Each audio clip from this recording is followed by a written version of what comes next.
ரிஷபராசிக்காரர்களின் குணாதிசயங்கள். ரிஷபராசிக்காரர்கள் வந்து அழகுணர்ச்சி மிகுந்தவர்கள் அப்படின்னு சொல்லலாம். நம்ம ரொம்ப அவங்கள அழகுபடுத்திக்கிறதும் சரி, அவங்க இருக்கிற இடத்த அழகாக வச்சுக்கிறது, அதுலேயும் வந்து அவங்களுக்கு ரொம்ப அழகுணர்ச்சி இருக்கும். ஓகேங்களா?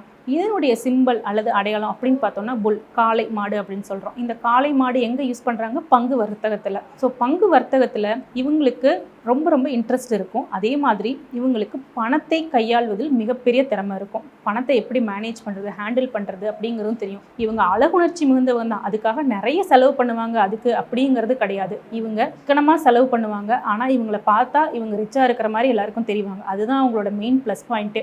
செலவும் பண்ண மாட்டாங்க, ஆனால் பார்க்க அழகாக அவங்கள மெயின்டைன் பண்ணுவாங்க. அவங்களோட குழந்தைங்களையும் அதே மாதிரி வளர்த்தெடுப்பாங்க. அவங்க குழந்தைங்களும் ரொம்ப பார்க்க நீட்டாக இருக்கிற மாதிரி, நல்ல ட்ரெஸ் பண்ணி நல்லா இருக்கிற மாதிரி அவங்க அழகு பண்ணி காட்டுவாங்க. எல்லாத்தையுமே ஒரு அழகுணர்ச்சியோடு மெயின்டைன் பண்ணுறது தான் இவங்களோட மெயின் இதாக இருக்கும். அதே மாதிரி பணத்தை ஹேண்டில் பண்ணுறதுல இவங்களை விட பெஸ்ட்டாக யாருமே இருக்க முடியாது. ஸோ ரிஷபராசிக்காரர்கள் அழகுணர்ச்சி மிகுந்தவர்கள், பணத்தை ஹேண்டில் பண்ணுறதுல ரொம்ப திறமையானவங்க.